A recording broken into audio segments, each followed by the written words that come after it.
নমস্কার। গল্পে গল্পে গাথা মালিকা চ্যানেলে আমি দেবনীতা আপনাদের সকলকে স্বাগত জানাই। আপনারা শুনছেন মৈত্রেয়ী দেবীর লেখা উপন্যাস ন হন্যতে। আজ শোনাচ্ছি উপন্যাসটির চতুর্থ পর্ব। আসুন শুরু করি।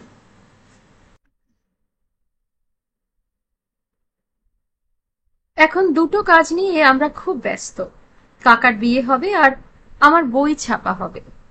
কাকা নিজেও খুব বিয়ের জন্য উদগ্রীব। মেয়ে দেখেই তার পছন্দ হয়েছে, যদিও মার হয়নি, তবু যাই হোক, বিয়ে ওখানেই হচ্ছে। এই সময় থেকে মির্জা নিয়মিত ধুতি পাঞ্জাবি পরতে শুরু করেছে। ধুতি পাঞ্জাবি পরলে ওকে যে কি সুন্দর দেখায় সে কথা অবশ্য আমি ওকে বলিনি। কেন বলবো? সে যে বলে আমি সুন্দর কিনা তা বোঝে না। এটা একদম বাজে কথা নিশ্চয়ই, কারণ আমার হাতে যথেষ্ট প্রমাণ আছে। এই যেমন মির্জা আসবার কিছুদিন আগে আমার মাস্তুতো দিদি সীতার বিয়ের সম্বন্ধ হয়েছিল এক জমিদার নন্দনের সঙ্গে। আমাদের বাড়ি থেকে মেয়ে দেখানো হলো। ছেলের আত্মীয় স্বজন এসে মেয়ের চুল খুলে রং পরীক্ষা করে দেখলো, গানও শোনাতে হলো। যদিও তার হারমোনিয়াম পিটিয়ে গান শুনে তাদের পালানোই উচিত ছিল, তা পালায়নি। তাদের পছন্দ হলো। তারা বললে সব যখন ঠিকই হয়ে গেছে, এবার ছেলে এসে মেয়ে দেখুক। ছেলে আধুনিক, মেয়ের সঙ্গে আলাপ করতে চায়। মেয়ের মাও আধুনিক। তিনি বললেন, ছেলে আসুক, সকলের সঙ্গে আলাপ পরিচয় হোক। আমাদের কিরকম কালচার পরিবার তার পরিচয় পাক। ছেলে এলো। তার নাম মৃগাঙ্ক। খুব ফর্সা, জমিদার পুত্রের উপযুক্ত নধর চিক্কণ চেহারা। সাধারণভাবে সুন্দর বলা চলে। মার ইচ্ছা ছিল না আমি তার সামনে বের হই, কিন্তু কনের মা বললেন তাতে কি হয়েছে, বিয়ে ঠিক হয়ে গেছে, এখন শালী সম্পর্কিত মেয়েরা না বেরোলে জমবে কেন? মা তো আর বলতে পারে না, তোমার মেয়ের চেয়ে আমার মেয়ে দেখতে ভালো, যদি গোলমাল হয়ে যায়। কাজেই মৃগাঙ্ক এলো। দুদিন খাওয়া দাওয়া, সিনেমা দেখা হলো। খুব হইচই করলাম আমরা। আমি তো ধরেই নিয়েছি দিদির সঙ্গে তার বিবাহ হবে, তাই শালিকা জনচিত ব্যবহার করেছি, হেসেছি ও হাসিয়েছি। তারপর মৃগাঙ্ক উধাও হয়ে গেল। তার হোস্টেলে খোঁজ নিয়ে জানা গেল দেশে চলে গেছে। দেশ থেকে তার বাবা জানালেন মৃগাঙ্ক বিলেত যাচ্ছে ব্যারিস্টারি পড়তে। এখন কিছুতে বিয়ে করতে রাজি হচ্ছে না। অনেক জল্পনা কল্পনা চলেছিল যে হঠাৎ এরকম মত পরিবর্তনের কারণ কি হতে পারে। যা হোক, মাসিমা বলেছিলেন এরকম চঞ্চলমতি ছেলের সঙ্গে বিয়ে না হয়ে ভালোই হচ্ছে।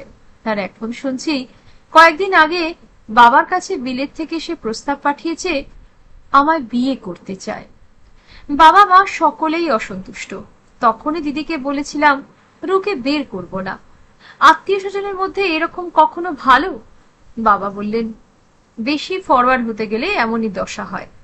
আর দিদিমা বললেন, একজনকে দেখতে এসে আর একজনের দিকে অন্য দৃষ্টিতে যে দেখে সে চরিত্রহীন, তার সঙ্গে বিয়ে হতেই পারে না। চুকে গেল। কিন্তু এই গল্পটা আজ যদি ওকে বলি তাহলে কি হয়? হা হা, তাহলে কি হয়? ভীষণ মজা হয়। আমি খুব গম্ভীরভাবে ওকে বলতে পারি, দেখো, তুমি তো দেখতে পাও না আমি সুন্দর কিনা। তখনই ও কাতর ভাবে তাকাবে। আমি লক্ষ্য করেছি কিছুদিন থেকে কথাটা ফিরিয়ে নিতে চেষ্টা করছে, তা আমি হতেই দেব না। বলেছি একবার যখন হয়ে গেছে ব্যাস। তারপর আমি বলবো, দেখো, মৃগাঙ্ক দেখতে পায়। গল্পটা শুনলে ওর কি হবে তা আমি জানি। কই, তুমি কোনোদিনও এর কথা আমায় বলনি। ও মা, বলবার আবার কি আছে? কি সিনেমা দেখতে গিয়েছিলে? খুব উদাস ভাবে বলবো, কি জানি, অত মনে নেই। খুব মজা লাগছে। ওর ঈর্ষাটা আমার এত ভালো লাগে। ঈর্ষা আবার ভালো নাকি? খুব খারাপ। ঈর্ষার কারণে তার বর্ণ হলো কালো, কিংবা ঈর্ষা বিশ্বময়ী ভুজঙ্গিনী। আরে দূর, সেরকম ঈর্ষা নয়। এটা প্রেম, এটা ভালোবাসা। ঈর্ষার ছোট্ট পাখিটাই তো আমার ঘুম ভাঙিয়েছে। সেই পাখিটা এক ডাল থেকে আরেক ডালে, একদিন থেকে অন্য দিনে ফুরুত ফুরুত করে লাফিয়ে বেড়াচ্ছে আর আমায় ডাকছে, সখী জাগো, সখী জাগো, মম যৌবন নিকুঞ্জে গাহে পাখি। আচ্ছা, আমার ঈর্ষা হয় না কেন? ও তো কত কিছু বলে। সে যে রিপন স্ট্রিটে ও থাকতো, সেখানকার মেয়েরা ওকে কিরকম পছন্দ করে ওর পিছনে লেগেই ছিল।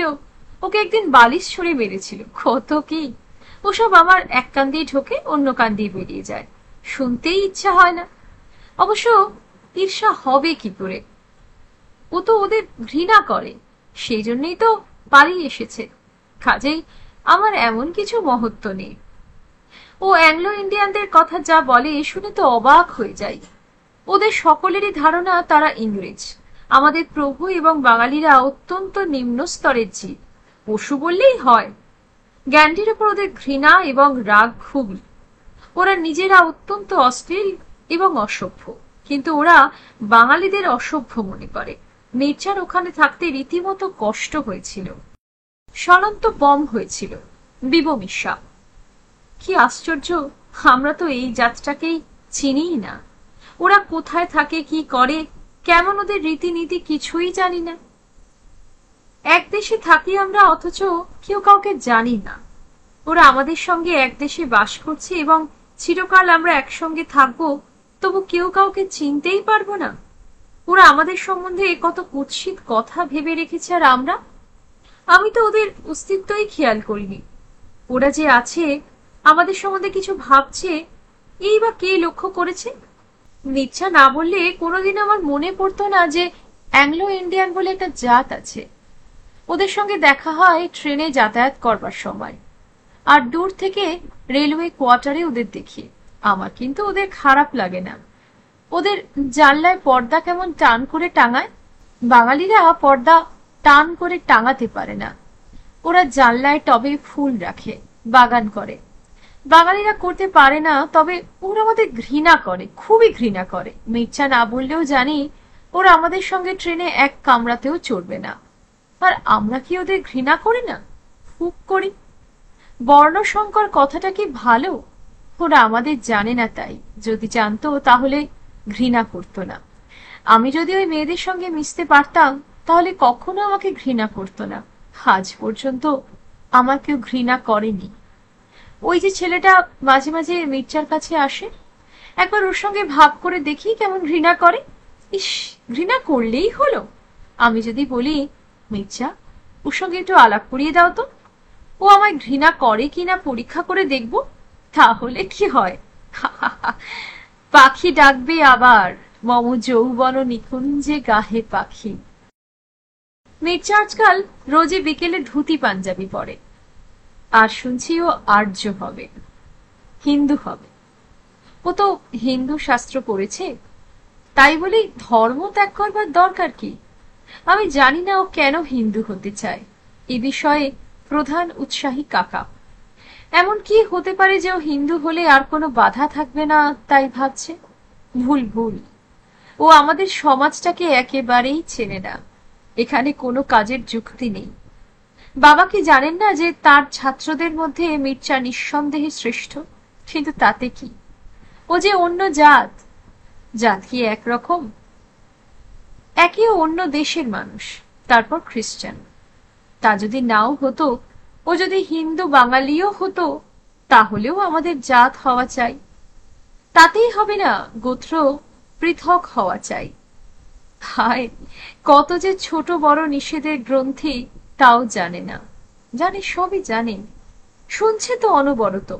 আমাদের প্রথা সংস্কার সম্বন্ধে ওর জিজ্ঞাসার অন্ত নেই, কিন্তু ও জানে না এগুলো আমাদের বাড়িতেও কতটা মানা হয়। আর বাবা যিনি এত জানেন, যার অগাধ পাণ্ডিত্যের শেষ নেই, তবুও তিনি জানেন না গোত্র বা জাত যাই হোক, মানুষের সুখ দুঃখ তার উপর নির্ভর করে না। আর আমি মানি না, এসব মানি না। মির্জার সঙ্গে আমার যদি বিয়ে নাও হয়, সারা জীবন দিয়ে প্রমাণ করব আমি মানি না। কোনো আচার বা প্রথা মানুষের চেয়ে কখনো বড় হবে না আমার কাছে। জাতির কথা দূরে থাক, আমি হিন্দু সমাজের কিছুই মানি না, পূজাই মানি না। দেশের বাড়িতে কি হয়েছিল পূজার সময়? 2 বছর আগে আমি দেশে গিয়েছিলাম। দেশ অর্থাৎ আমাদের পূর্ববঙ্গের গ্রামের বাড়ি। সে বাড়িতে 70 জন লোক একসঙ্গে বাস করেন। এরা সব জারতুতো খুড়তুতো ভাই ও তাদের ছেলে মেয়ে। এছাড়া থাকে 15-20 জন ছাত্র। তারা এই কবিরাজ বাড়িতে টলে পড়ে। একসঙ্গে সকলের রান্না হয়। এই বাড়ির কর্তা যিনি, তিনি সকলের বড় ভাই। তারই সবচেয়ে রোজগার বেশি। অন্যেরা তার অন্নেই মোটামুটি প্রতিপালিত। তিনি দোর্দণ্ড প্রতাপ। তার 2টি স্ত্রী। বড় ছেলে হয়নি, তাই তিনি আবার বিয়ে করেছেন। এই কাজটির জন্য মা কাকা এরা তার প্রতি বিমুখ। কিন্তু বাড়িতে অনেকেই আছে যারা বিমুখ নয়, বা হলেও বলবার সাহস নেই, কারণ তিনি প্রতিপালক। পূজার সময় আমরা 2-4 দিনের জন্য বেড়াতে গিয়েছি। আমরা কলকাতায় থাকি। আমার বাবা খ্যাতিমান, বিত্তবান, তাই আমাদের খুব আদর।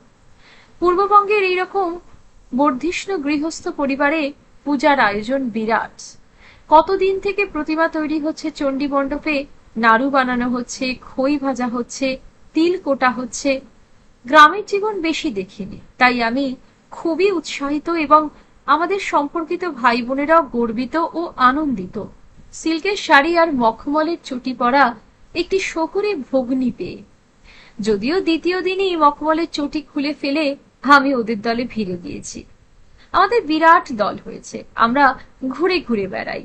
নৌকার দুধারে বাঁশবন, কোথাও বা বড় বড় বট অশ্বত্থের নিচু ডালগুলো লম্বা লম্বা জটার আঙুল দিয়ে জল ছুঁয়ে থাকে। আমি যদিও এই প্রথম বাড়িতে পূজা দেখছি এবং পূজা সম্বন্ধে কিছুই জানি না, তবু পূজার আয়োজন আমার খুব ভালো লাগছে। দিনগুলিকে যেন অলংকার পরানো হচ্ছে। কত রকম খুঁটিনাটি উৎসবের আয়োজন। আনন্দময়ীর আগমনে আনন্দে গিয়েছে দেশ ছেয়ে। সত্যি বলতে কি, পূর্ববঙ্গের ওই গ্রামের পূজা মণ্ডপের সামনে আমি কোনো কাঙালিনী মেয়েকে দাঁড়িয়ে থাকতে দেখিনি। সকলে খুশিতে ভরপুর। প্রথম দিন যে ঘটনায় তাল কাটল সেটা এই। টোলের বারান্দায় অনেকে বসেছিলেন। আমি একে একে সকলকে প্রণাম করছি। একজন শ্বেতশুশ্রু সৌম্য দর্শন বৃদ্ধকে দেখে আমি তাকে প্রণাম করতে যেতে তিনি প্রায় লাফিয়ে উঠলেন এবং বাধা দিলেন তো বটেই, অন্যেরাও বললেন, ওকে প্রণাম করতে হবে না, উনি মুসলমান। আমি তো স্তম্ভিত। এত অভদ্রতা কেউ করতে পারে? জ্যাঠামশাই যেন আমার অপরাধের জন্য ক্ষমা প্রার্থী। ছেলে মানুষ কিনা, কিছু জানে না। আমার সবচেয়ে দুঃখ হলো যে বাবাও কিছু বললেন না। পরে একলা পেয়ে যখন বললাম, এ কি অভদ্রতা, বাবা বললেন, তুই ঠিকই করেছিলি, বয়োজ্যেষ্ঠকে প্রণাম করবি, জাত দিয়ে কি হবে। তবে তুমি চুপ করে রইলে কেন? পরদাদা রয়েছেন, উনি বলছেন, কি আর বলা যায়। এখন মির্জার কথা যত ভাবছি এসব মনে পড়ছে। বাবা যদি বুঝতেও পারেন কোন কাজটা ঠিক, বাবা পারবেন না করতে। এইসব আত্মীয় স্বজন যাদের সঙ্গে আমাদের কোনো মনের যোগ নেই, যারা আমাদের অর্ধেক কথা বুঝতেই পারে না, তারাও প্রবল বাধা হয়ে উঠবে। মেজ জ্যাঠামশাই দেশ থেকে চলে আসবেন। ও নরে, মহাপাতক করিস না, 14 পুরুষ নরকস্থ করিস না, করিস না। প্রতিমার পিছনে চালচিত্র আঁকে নসু। একদিন দেখি সে একটা মাঝারি গোছের মহিষ এনে গাছতলায় বাঁধছে। এটা কি হবে? আমি যদিও বুঝতে পেরেছি, ভালো মতোই বুঝতে পেরেছি কি হবে, তবু জিজ্ঞাসা করছি। আমার কষ্ট হচ্ছে, বুকের ভিতরটা মুচড় দিচ্ছে। অষ্টমীর দিন মার কাছে বলি হবে, 8টা পাঁঠা আর একটা মহিষ। কে বলি দেবে? আমি আমি ছাড়া আর কে এক কোপে কাটতে পারবে? নসু, তোমার লজ্জা করছে না একটা অসহায় জীবকে এক কোপে কাটবে তার বড়াই করছো? এটা কখনো ধর্ম হতে পারে? উমা, কও কি খুকি, মার পূজায় বলি হইব না? তারপর ভাই বোনেরা সব জড়ো হলো। আমি ওজস্বিনী বক্তৃতা দিতে লাগলাম। আমাদের বয়সীরা অনেকেই আমার মতানুবর্তী হলো। আমরা সদলবলে মেজ জ্যাঠামশাইয়ের কাছে গেলাম। তিনি সাদাসিধে ভালো লোক এবং স্নেহপ্রবণ। আর যদি কোনো কারণ নাও থাকে, তবু আমার প্রতি স্নেহবশতও তিনি রাজি হতে পারেন। তাকে আমার খুব ভালো লাগে একটা বিশেষ কারণে। ছাত্ররা যখন খেতে বসে, তিনি হুঁকো হাতে করে তদারক করেন, তারা যাতে ভালো মাছটি পায়। ওরা পরের ছেলে, ওদের যত্ন করতে হবে। বউরা হয়তো নিজেদের ছেলের জন্য ভালোটা রেখে দেবে এই তার ভয়। এরকম আর কোনো কর্তা ব্যক্তি করবে না এ বাড়িতে। মেজ জ্যাঠামশাই ধর্মতত্ত্বের আলোচনায় যেতে রাজি নন। তিনি স্পষ্ট বলে দিলেন যে তিনি তো বাড়ির কর্তা নন, বাড়ির কর্তা যিনি বড় তার দ্বারস্থ হও, তিনি যা বলবেন তাই হবে। তার ঘরের কাছে পৌঁছে পিছন ফিরে দেখি ভাই বোনের দলটি অন্তর্হিত। তখন সেই ভয়ানক রণশিবিরে আমি একলাই প্রবেশ করলাম।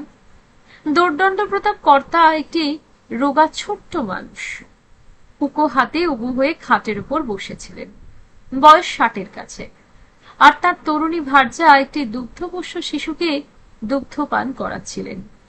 আমি যথেষ্ট গুছিয়ে আমার বক্তব্য পেশ করলাম। প্রধান প্রার্থনা হচ্ছে ওই মহিষ এবং ছাগলগুলোকে ফিরিয়ে দেওয়া হোক। যদি প্রবৃত্তিকে বলি দেওয়াই প্রয়োজন হয় তবে বৈষ্ণবদের মতো লাউ বা কুমড়ো বলি দেওয়া যেতে পারে। তিনি হুঁকো টানতেই লাগলেন। তারপর মুখটি তুলে সংক্ষেপে বললেন, আমরা শাক্ত। আমি খুব তর্ক করতে পারতাম, সমস্ত যুক্তি প্রয়োগ করলাম, শেষ পর্যন্ত নিরীশ্বরদের বিতর্ক ব্রাহ্মণদের সঙ্গে তাও বললাম। যারা যজ্ঞকারী ব্রাহ্মণদের বলেছিল যজ্ঞে বলি দিলে পশুটা যদি স্বর্গে যায় তবে তোর বুড়ো বাপকে এনে বলি দে না, স্বর্গে যাবার এই তো সোজা উপায়। কিন্তু বৃদ্ধ কিছুতে রাজি হলেন না। পরে শুনেছি তিনি বলেছেন, নরেনের এই মাইয়াটা উতার। তখন আমি আমার অনুগত ভ্রাতা ভগ্নীদের বললাম, এই পূজায় আমরা যোগ দেব না। সপ্তমী, অষ্টমী, নবমী, দশমী এই 4 দিন আমরা বাড়িতেই থাকবো না। আমরা সকালবেলা চিড়ে মুড়ি, নাড়ু, মুরকি, কলা ইত্যাদি নিয়ে নৌকায় নৌকায় বেড়াতাম খালে বিলে, সন্ধ্যায় ফিরে এক দৌড়ে বিছানায়। বড়দের সঙ্গে বাক্যালাপ বন্ধ, বেশ পিকনিক হচ্ছিল, আমাদের কিছু খারাপ লাগেনি। কিন্তু বাড়িতে জেঠিমাদের মন ভেঙে গেছে। পূজার সময় ছেলে মেয়েগুলো বাড়ি রইল না, পূজা দেখল না। শেষটায় তাদের অনুরোধে পড়ে আমরা বাড়ি ফিরলাম বিসর্জনে যোগ দিতে। আমি মনে মনে বলেছিলাম, সত্যিই যদি প্রতিমায় কোনো শক্তি এসে থাকে তাহলে বেচারা মহিষটাকে বলি দেবার সময় একটা কিছু যেন হয়, কোনো নিষেধের নিদর্শন। কিছুই হলো না। বেচারা মহিষের রক্তে হাড়ি কাঠ ভাসতে লাগলো। এই ব্যাপারে বাবা আমাকে স্বাধীনতা দিলেন, বকলেন না। আমি যে নিজে নিজে একটা কিছু করতে পারছি, মনের জোর দেখাচ্ছি, তাতে উনি খুশি। সরোজিনী নাইডু হওয়ার প্রথম পদক্ষেপ হয়তো, কিন্তু মির্জার ব্যাপারে সমর্থন পাবো না, না কখনো নয়। আর আমি কি এত জোর দেখাতে পারবো তাও নয়। অন্যের জন্য কিছু করা আলাদা কথা, সে মহিষী হোক বা মানুষই হোক, কিন্তু নিজের এই কথাটা আমি বলতে পারবো না। লজ্জা, সংকোচ, অপরাধবোধ আমার মুখ চেপে ধরবে।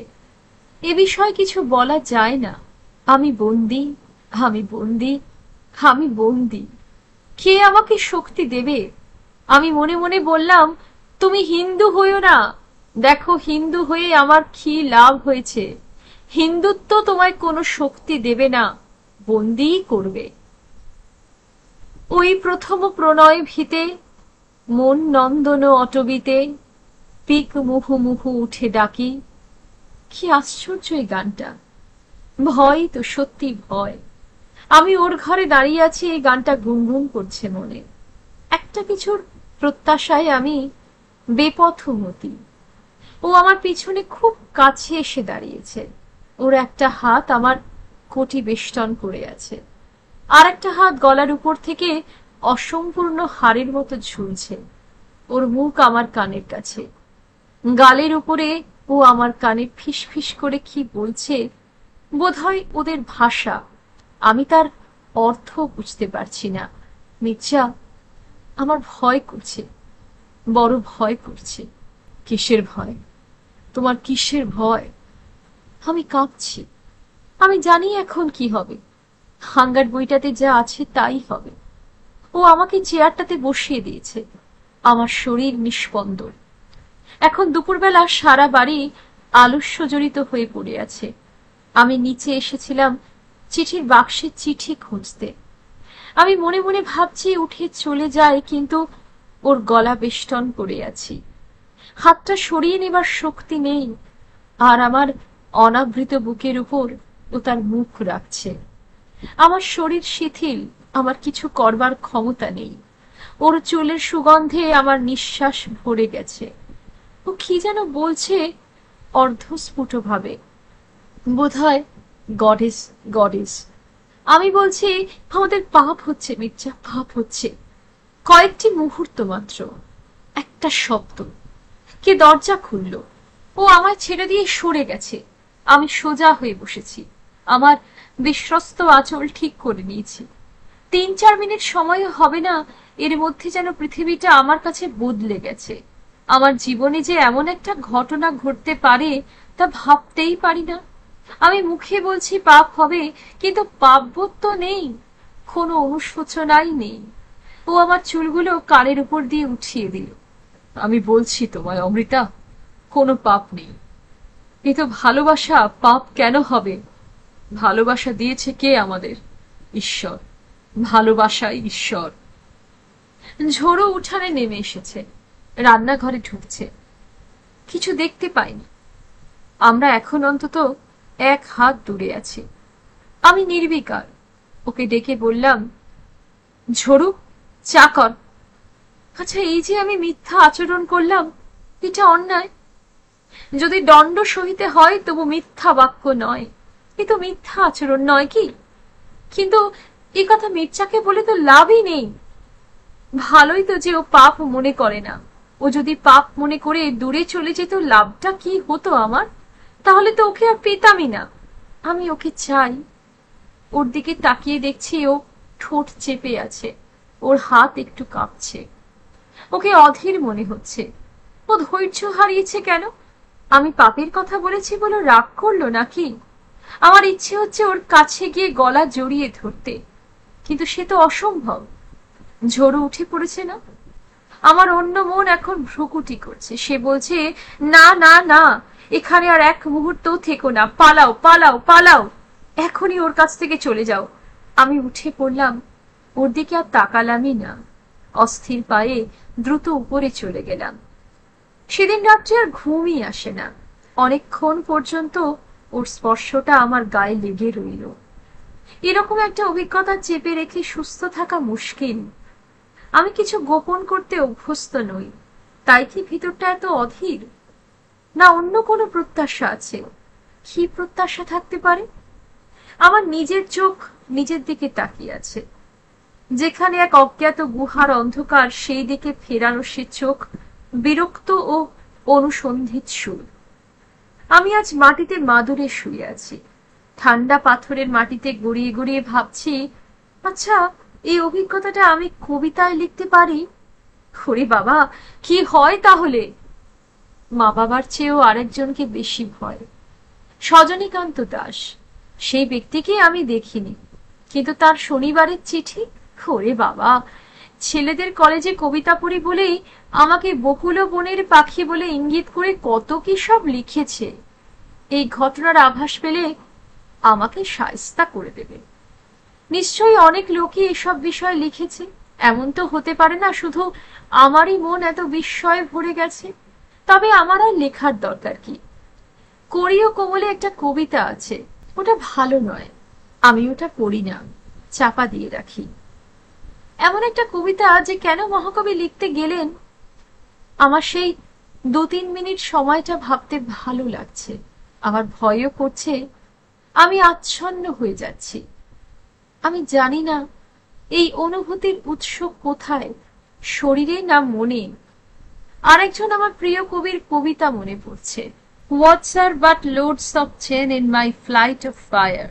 I pant, I sink, I expire. আমি ভাবছি flight of fire, flight of fire. আমার মাথার মধ্যে ঘুরপাক খাচ্ছে এই কথাটা। আমি ডুবে যাচ্ছি, ডুবে যাচ্ছি। আমার মাদুরটা পালকের বিছানা হয়ে গেছে। কাকার বিয়ের জিনিসপত্র কিনে ঢুকছি ওর ঘরের দরজার সামনে। আমায় দেখেও আমার হাত থেকে জিনিসগুলো নিয়ে নিল। আমার ভার লাঘব হলো। এইগুলো ওদের দেশের নিয়ম, এ নিয়ম ভালো। আর কাকাকে দেখো না, আমার ঘাড়ে সব জিনিস চাপিয়ে তরতর করে চলে গেল সিঁড়ি বেয়ে। আর খোকা, আমি যদি ইঁটও বয়ে নিয়ে যাই, এগিয়ে আসবে না সাহায্য করতে। মেয়েরা ঘরে ঢুকলে উঠে দাঁড়ায় না, বসা পর্যন্ত বসে না, পর্দা তুলে ধরে দাঁড়িয়ে থাকে। এসব ইউরোপের আদব কায়দা। আমাদের বাড়ির মেয়েরা এসব খুব পছন্দ করে। এমনকি যে মাসি আমাকে বকেছিলেন সাহেব ছোঁয়াটার সঙ্গে হিহি করছি বলে, তিনিও সেদিন মাকে বলছেন, মেজদি, সাহেব ছেলেটি কিন্তু খুব ভালো, কি সুন্দর ডাল ভাত হাত দিয়ে চেটে পুটে খেয়ে গেল, কে বলবে সাহেব, ঠিক যেন আমাদের ঘরের ছেলে। আমার খুব হাসি পাচ্ছে। আমার সঙ্গে হাসছিল বলে ছোড়াটা ছিল, আর হাত দিয়ে ভাত খেলো বলেই ছেলেটি হয়ে গেল। আমার মা বলেন, অমন ছেলে হয়, যেমন পড়াশোনায় ভালো তেমনই ভদ্র। মা বলে যখন ডাকে এত মিষ্টি লাগে। শান্তি বলল, আর ধুতি পাঞ্জাবি বললে গৌরাঙ্গ মনে হয়। কাকার বিয়েতে ও দেশ থেকে অনেক সুন্দর সুন্দর জিনিস এনে দিয়েছে কাকিমার জন্য। নানা রকম খেলনা, কাঠের উপর পোকারের কাজ করা আর জর্জেটের উপর এমব্রয়ডারি করা ড্রেসিং টেবিল সেট, রুমাল, কত কি জিনিসগুলো, কি সুন্দর। আমার মন বেশ খারাপ হয়ে গেছে। ওদের বিয়ে হচ্ছে, দেবেই তো, তা আমাকেও কিছু দিতে পারত। একটা রুমালও দিল না। আমাকেও কিছু দেয় না, না না, বই দেয়। আমাকে 2 ভলিউম গ্যাটের জীবনী দিয়েছে। যেদিন ভূমিকম্প হলো তার পরের দিন। মির্জার এখানে আসার স্থান, কাল ও অস্তিত্বের একমাত্র নিদর্শন। এই অসীম কাল সমুদ্রে একটি ক্ষুদ্র দিকদর্শন ওই বই দুখানি আমার কাছে এখনো, অর্থাৎ 1972 সালেও আছে। ভূমিকম্পের রাতটা ভারী সুন্দর। গভীর রাতে ভূমিকম্প হলো। আমরা সবাই নিচে নেমে এলাম। কিছুক্ষণ বাইরে রাস্তায় দাঁড়িয়ে ভিতরের উঠোনে সিঁড়ির উপর বসলাম। মির্জা কফি বানালো। কি আশ্চর্য সুন্দর সেই তারা ভরা রাত। অত রাতে আমি আর কোনোদিন ওকে দেখিনি, আগেও না পরেও না।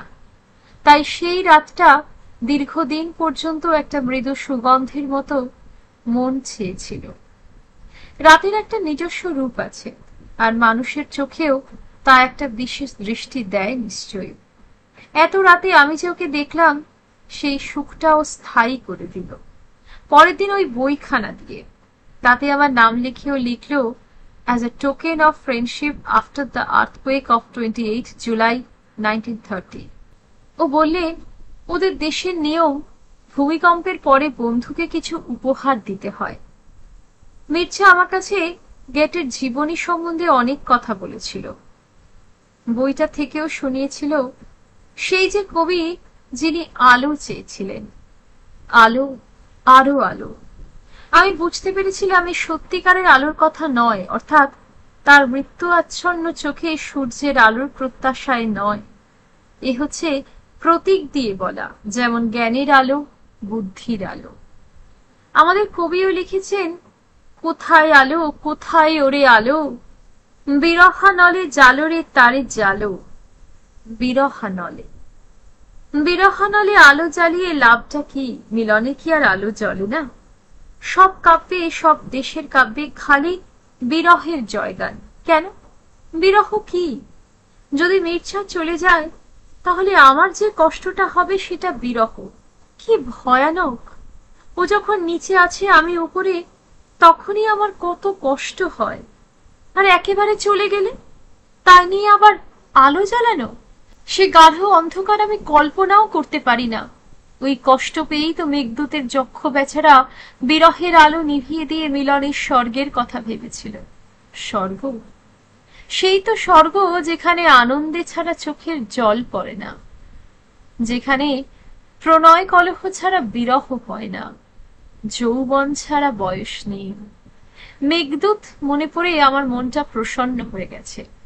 আমি আবৃত্তি করতে করতে সিঁড়ি দিয়ে উঠছি। আনন্দোত্থং নয়ন সলিলং যত্র নানৈ নিমুত্তৈ নান্য স্তাপ কুসুমস রজাদিষ্ট সংযোগ সাধ্যাৎ নাপ্যনস্যাৎ প্রণয় কলহাদি প্রয়োগোপপত্তি বৃত্তিশানাং নচ খলু বয় যৌবনাদন্যদস্তি। বাবা বসবার ঘর থেকে বেরিয়ে এলেন। মেঘদূত বলছিস? ভালো করে উচ্চারণ কর আমার সঙ্গে। বল, ইয়ত্র নারী নিমুত্তই। ইয় ইয় জ নয়। শূদ্রের জিহ্বা কেন? তুমি শুনতে পেলে কি করে? কোনখানে এক বিন্দু সংস্কৃত উচ্চারণ হবে আমার কানের আওতায়, আর আমি শুনতে পাবো না? তাই কি হয়? সাবিকে নিয়ে একটা ভারী মুশকিল হয়েছে। ও এক মিনিট আমাদের সঙ্গ ছাড়ে না। কিছুদিন থেকে ও বলছে ও মির্জাকে বাংলা পড়াবে। মির্জাও বলে তাই ভালো, তাহলে বরং বাংলাটা শেখা হবে। কারণ আমিও ওকে যত বাংলা শেখাচ্ছি, সেও তত আমায় ফ্রেঞ্চ শেখাচ্ছে। এই দুই ভাষায় আমরা যে পারদর্শী হয়ে উঠব, তার সম্ভাবনা কম। সবচেয়ে মুশকিল এই যে মির্জা মনে করে সাবি একেবারে ছোট্ট সরল মেয়ে, কিছু বোঝে না। ওর সামনে আমরা অল্প বিস্তর প্রেমালাপ করতে পারি, ও আমার হাত ধরতে পারে ইত্যাদি, কিন্তু এটা ভুল। আমি 16 পূর্ণ হয়ে 17 পড়ব, ও 11 পূর্ণ হয়ে 12-তে। 12 বছরের মেয়ে এত কিছু ছোট নয়। তাছাড়া ও তখন যৌবনে প্রবেশ করেছে। কিন্তু ও খুব ছেলে মানুষই করে কথা বলে। ওর যখন মাত্র 6 বছর বয়স, তখন আমাদের এক ব্রাহ্ম আত্মীয়ার বিবাহ বিচ্ছেদ হলো। সেই অভাবনীয় ঘটনায় সারা বাংলাদেশ তোলপাড় হচ্ছিল। মহিলারা একত্র হলে আর কোনো কথা নেই। স্বামী ত্যাগ ভালো কি মন্দ, এই বিতর্ক। আমার মা মাসিরা তখন সেসব আলোচনা করতেন। ওকে চলে যেতে বললে যাবে না, বলে বলো না, আমার সামনে বলো, আমি ছেলে মানুষ, কিছু বুঝবো না। তবে তখন সত্যিই বুঝতো না, এখন বোঝে, নিশ্চয়ই বোঝে। ওর খুব কৌতূহল। কৌতূহল ভালোই, সেটা জিজ্ঞাসা। জিজ্ঞাসা না থাকলে মানুষ জানবে কি করে? এছাড়াও একটা নূতন ব্যাপার ওর মধ্যে লক্ষ্য করছি। আমাকে নিয়ে বাবা যে এত বাড়াবাড়ি করেন, আমাকে রবি ঠাকুর এত ভালোবাসেন কিংবা আমি তাকে বাসি, ও সেখানে যাওয়ার সুযোগ পাই। অত বড় একজন ব্যক্তি আমার এত আপন, কিন্তু ও সেখানে পৌঁছতে পারছে না, এতে সে কষ্ট পাচ্ছে। এই কষ্টটা তীক্ষ্ণ এবং তীব্র, কিন্তু এটাতে ওর দোষ নেই। কেউ যদি চোখের সামনে আর একজনকে অতটা পেতে দেখে, তাহলে তার কষ্ট হতে পারে। ওর যে এখনো সময় হয়নি, হলেই পাবে, তা তো ওর বোঝার বয়স হয়নি। ও ঠোঁট ফোলাচ্ছে, কাঁদছে, দিদিকে সবাই ভালোবাসে, আমাকে কেউ ভালোবাসে না। ছোট্ট মেয়ের এই মিষ্টি কথায় সবাই হাসে, কিন্তু তাতে ওর দুঃখটা তো যায় না। আমি যখন দিল্লি গিয়েছিলাম, তখন রামানন্দ চট্টোপাধ্যায়কেও একবার বলেছে, দিদি না থাকলে তো এ বাড়িতে আসেনি না আপনি। এখনো মির্জাকে ধরেছে। ও বুঝতে পারছে মির্জার সঙ্গেও আমার একটা বিশেষ ভাব হয়েছে, যেখানে সে নেই। আমার মনে হয় ও অনেকটাই বুঝতে পেরেছে, এবং ওর মনে হচ্ছে আবার এই লোকটিও দিদিকে ভালোবাসবে। এই কথাটা নিয়ে আমি কারোর সঙ্গে আলোচনা করতে পারছি না। কার সঙ্গে করব? আমার বিশেষ ভয় মির্জা কিছু বুঝতে পারছে না বলে, কি জানি কখন ওর সামনে কি প্রকাশ করে ফেলে। একদিন সাবি বলেছেও, তোমরা চোখে চোখে কি কথা বলছো? আমি মির্জাকে যখন বললাম, ও এর মধ্যে সাহিত্য রস খুঁজে পেল, খুব হাসছে। চোখে চোখে কথা বলা, a good expression, let us try it again. আমি যত সাবিকে লক্ষ্য করছি, একটা অজানা আশঙ্কায় বুকের ভিতরটা কাঁপছে। এই সুখের স্বর্গ ভেঙে দেবে না তো? ইচ্ছে করে না হলেও ওর ভিতরে জমা উত্তাপে। না না, ও ছেলে মানুষ, কি করবে? কিন্তু রোজ এই দুশ্চিন্তায় আমি ভোগ করছি। আমি জানি শান্তি সব জানে, খোকা জানে, ওদের অনুমোদন আছে। ওরা কখনো বলবে না। সম্ভবত কাকিমাও জানে, বলবে না। আমার ভয় শুধু ওই পুঁচকে মেয়েটাকে। মাঝে মাঝে হাসিও পায়। ও কিছু নয়। ভয় তো থাকবেই। ভয় নিত্য জেগে আছে। প্রেমের শিয়র কাছে মেলানো সুখের বক্ষ মাঝে। ভয় নিত্য জেগে আছে। প্রেমের শিয়র কাছে মিলন সুখের বক্ষ মাঝে। আনন্দের হৃৎস্পন্দনে কাঁপিতেছে ক্ষণে ক্ষণে বেদনার রুদ্র দেবতা যে। কবিতাটা ভয়ানক, গা ছমছম করে। আমরা রোজ শেভ্রলে গাড়ি করে বেড়াতে যাই। কখনো যশোর রোড দিয়ে, কখনো ব্যারাকপুর রোড দিয়ে, কখনো টালিগঞ্জের নালার পাশ দিয়ে, অর্থাৎ টালিগঞ্জ সার্কুলার রোড দিয়ে। গাড়িতে বাবা, মা, আমি, মির্জা, সাবি ও ছোট দুই ভাই। মির্জার সামনে বসে ভাইদের নিয়ে। এই বেড়ানোর সময়টুকুই আমরা একটু গাছপালা দেখতে পাই। আমার খুব ইচ্ছা করে ওর সঙ্গে একলা বেড়াই, গাছপালার মধ্যে, জ্যোৎস্নায় বা অন্ধকারে, তারার আলোতে। বইতে তো কত পড়েছি, সেরকম আমাদের কখনো হবে না। কি করে হবে? প্রফুল্ল ঘোষ ছিলেন ইংরেজির অধ্যাপক। তিনি ভালো শেক্সপিয়ার পড়ান। বাবা মাঝে মাঝে তাকে ধরে আনতেন, এলেই তিনি শেক্সপিয়ার শোনাতেন। একবার তাকে নিমন্ত্রণ করে এসেছেন, রাত্রে খাবেন ও শেক্সপিয়ার পড়বেন। তারপর আমরা বসে আছি, আসেনি না, হাসেনি না। যখন আমরা অধীর হয়ে উঠেছি, ঘুম পাচ্ছে, রাগ হচ্ছে, তখন তিনি এলেন। খাওয়া দাওয়া হলো, পুরো সব খেলেন। তারপর মুখ ধুতে ধুতে বললেন, দেখুন, আজ প্রফেসরের উপযুক্ত কাজ করেছি। আমি নিমন্ত্রণের কথা একেবারে ভুলে গিয়েছিলাম। খেয়ে দিয়ে মুখ ধুতে ধুতে মনে পড়লো, ওহ, আজ নেমন্তন্ন। এই যেন সেই রকম ননদ ভাজের গল্প। ননদ আর বউ গেছে নদীতে বাসন ধুতে, ননদকে কুমিরে নিয়ে গেল। বউ বাড়ি এসে সে কথা ভুলে গেল, কাউকে বলল না। খাওয়া দাওয়া করে আবার যখন ঘাটে গেছে, তখন মনে পড়েছে, শাশুড়িকে ডেকে বলে, ভালো কথা মনে হলো আঁচাতে আঁচাতে ঠাকুরজিকে নিয়ে গেল নাচাতে নাচাতে। ভদ্রলোক বিশাল বপু নিয়ে ঝেঁকে ঝেঁকে ছড়া বলছিলেন, আমারও সেই রকম হলো। সেদিন উনি আমাদের মার্চেন্ট অফ ভেনিস শুনিয়েছিলেন। সেখানে যে বর্ণনা আছে, জেসিকো আর লরেন্সো পোর্শিয়ার বাড়ির বাগানে বেড়াচ্ছে।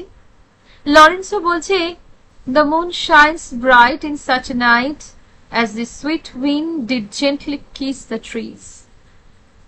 ঘর ভরা লোক। আমরা শেক্সপিয়ার শুনছি, মির্জা আর আমি পরস্পরের দিকে তাকাচ্ছি।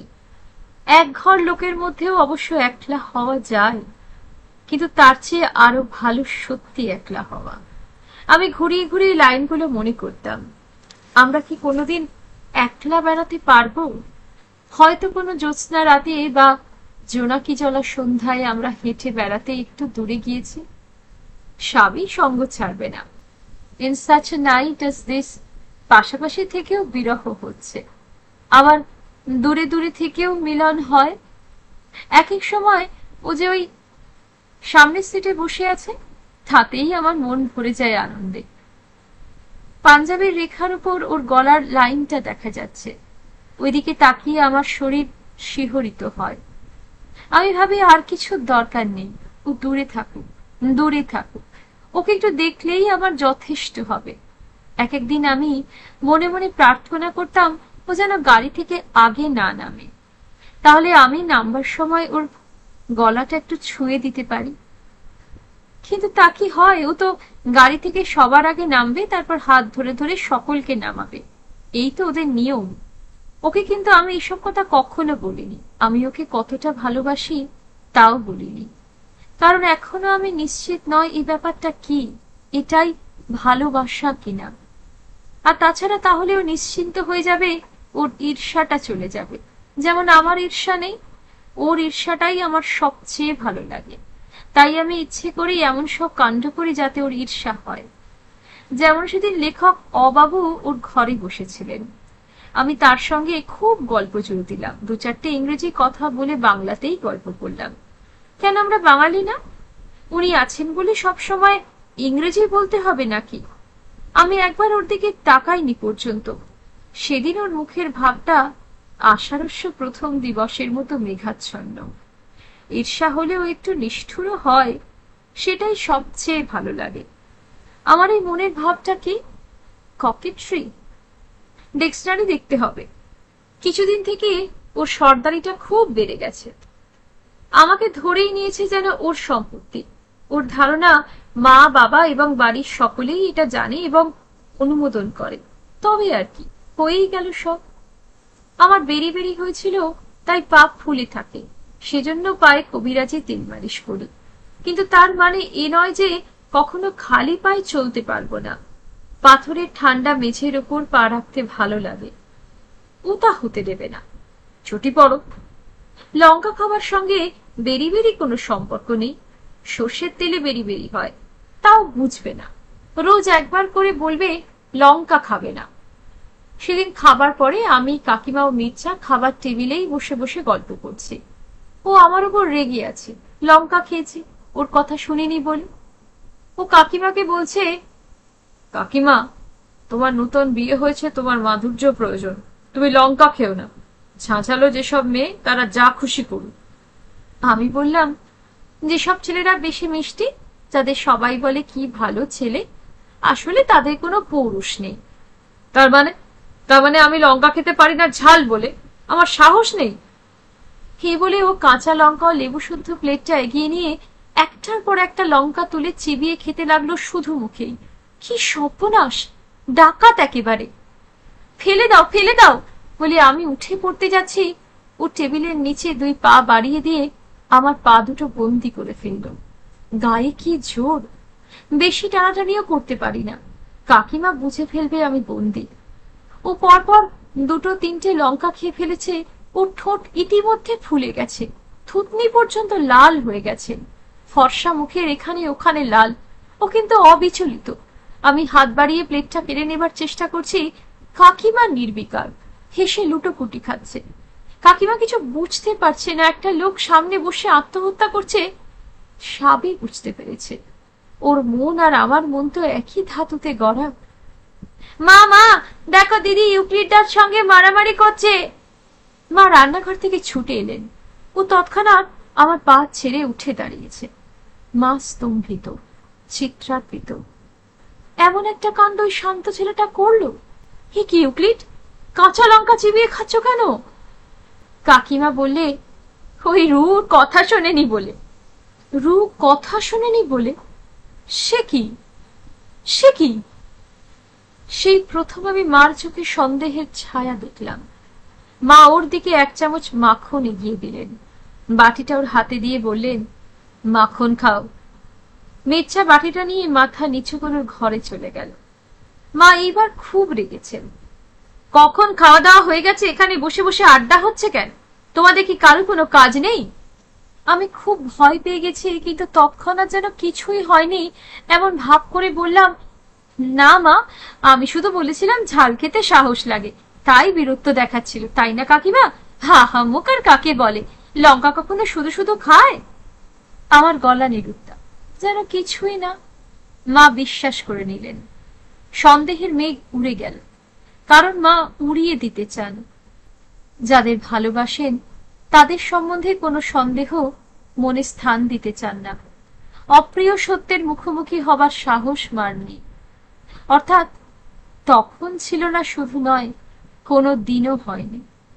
যখন তার আঁচল থেকে তার স্বামীকে খুলে নিয়ে যাচ্ছিল অন্য কেউ, তখন মা ভাবছিলেন ও কিছু নয়।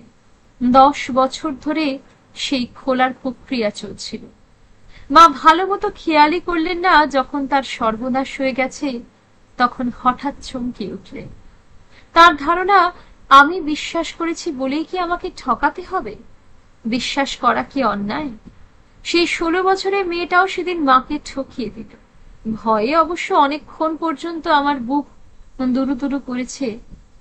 বেশ চালাকি করতে পারি তো আমি, মির্জার জন্যই এরকম মিথ্যেবাদী হয়ে যাচ্ছি। মোটেই না, মোটেই না। দুষ্যন্ত কি বলেছেন? স্ত্রী নাম অশিক্ষিত কটুত্তম। মা উপরে যাচ্ছেন, খাবার টেবিল থেকে এই সিঁড়িটা দেখা যায়। আমি ভাবছি, মার মনে যদি একটুও সন্দেহ লেগে থাকে সেটা কাটিয়ে দিতে হবে। উঠে গিয়ে মার গলা জড়িয়ে শুয়ে থাকব। কাকিমা, আমি উপরে মার কাছে শুতে যাচ্ছি, তুমি একটু মির্জাকে দেখো না ভাই, ওর কি হলো? কাকিমা চোখ মোটকে বললে, আমার বয়ে গেছে। মার কাছে শুয়ে শুয়ে আমি যা ভাবতে লাগলো, মা তো তা শুনতে পেলেন না। যত কাছেরই মানুষ হোক, যত ভালোবাসাই থাক, একজন আর একজনকে কত সহজে ঠকিয়ে দিতে পারে। কারণ মুখে না বললে তো কেউ কারোর মনের কথা বুঝতে পারে না। যদি পারত, তাহলে ভালোবাসা, শ্রদ্ধা, বিশ্বাস ইত্যাদি মহামূল্যবান জিনিসগুলো ছিঁড়ে টুকরো টুকরো হয়ে যেত। মির্জা হঠাৎ এরকম একটা অদ্ভুত কাণ্ড করল কেন, আমি কিছুই ভেবে পেলাম না। শুধুই কি আমি ওর কথা শুনিনি বলি বা বীরত্ব দেখাবার জন্য, না অন্য কোনো কারণ আছে? ওর মনে এতটা আঘাত লাগলো কেন? নাকি প্রতিশোধ নেবার জন্য? যে কারণেই হোক, আমি এরকম করতে পারতাম না। নিজেকে এত কষ্ট দেওয়া যায়? অনেকে পারে। যেমন ঠাকুরমা মৃত্যুর মুখেও তৃষ্ণা সংবরণ করতে পারতেন, 2 দিন 3 দিন তিনি উপবাস করতে পারতেন। আমি কি পারি? কিন্তু তার তো কোনো কারণ থাকতো, কোনো ব্রত পালন বা ওই জাতীয় কিছু। এরকম শুধু শুধু করতেন না। হয়তো ওরও কারণ ছিল। ও আমার জন্য কতটা সহ্য করতে পারে তার পরীক্ষা দিচ্ছিল। ওর আত্মনিপীড়নের ক্ষমতা দেখে আমার নিজেকে খুব ছোট মনে হচ্ছিল। ও আমার চেয়ে অনেক শক্তি রাখে। আমি আর কখনো ওর সঙ্গে ওরকম করব না। এবার আমি বলবো, আমিও যে ওকে চাই সে কথা বলবো। ও যেরকম করে বলছে সেরকম করে না। ওর খুব কাছে বসে ওর শঙ্খচিলের মতো সাদা পায়ের উপর হাত রেখে বলবো। পা রেখে নয়, পায়ে হাত দিলে কি হয়? ও তো আমার চেয়ে বড়ই, বয়সে বিদ্যায় আর মনের জোরে অনেক বড়। আমি নিজেকে পরাজিত মনে করছিলাম, তাতে আমার কষ্ট নেই। আমি সুখী। আত্মপীড়নের শক্তি দেখিয়ে ও অনেক বড় হয়ে গেছে। দেহি পদপল্লব মুদার। আজকের মতো শেষ করছি মৈত্রেয়ী দেবীর লেখা উপন্যাস ন-হন্যতে। ভালো লাগলে লাইক করবেন, শেয়ার করবেন। আমি এই চ্যানেলে অনেক গল্প উপন্যাস পড়েছি এর আগে। আপনারা প্লেলিস্ট থেকে অথবা ভিডিওস থেকে আপনাদের পছন্দ মতো গল্প উপন্যাস শুনে দেখতে পারেন। যদি ভালো লাগে অবশ্যই চ্যানেলটিকে সাবস্ক্রাইব করবেন, আমার পাশে থাকবেন। ধন্যবাদ।